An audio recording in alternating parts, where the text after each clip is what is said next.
ఇప్పుడు ఈ బిల్లు గనక పాస్ అవుతే almost mass cancellation, mass deportation. ఈ బిల్లే మాస్ బిల్లు, యాక్చువల్ గా మాస్ వీసా క్యాన్సిలేషన్ బిల్ అన్నమాట.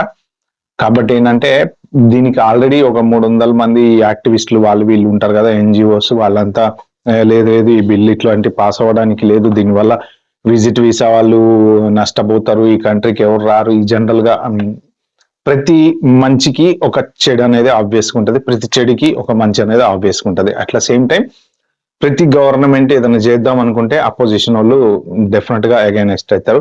ఇదే అపోజిషన్ వాళ్ళు రేపు పొద్దున పవర్ లోకి వచ్చిన తర్వాత మళ్ళీ సేమ్ అదే చేద్దాం అనుకున్నారు అనుకోండి, వీళ్ళు అగైనెస్ట్ అవుతారు. ఇది జనరల్ పొలిటికల్ స్ట్రాటజీ అన్నమాట.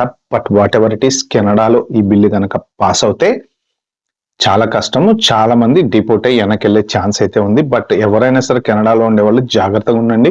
మెయిన్ ఏంటంటే ఇల్లీగల్ గా ఉండటానికి ప్రయత్నించండి. మీరు ఏదో ఒక రకంగా లీగల్ రూట్ లో వీసా ఎత్తుకోవటమో, లేకపోతే స్టూడెంట్ గానో, లేకపోతే ఇంకొకటో అంటే అఫ్ కోర్స్ డబ్బు సంపాదించాలనే ఏంతో వెళ్ళిన వాళ్ళని, దొంగ సర్టిఫికేట్లు పెట్టుకొని వెళ్ళిన వాళ్ళని నేను సమర్థించాను. ఎందుకంటే తప్పే, అది 100% తప్పే.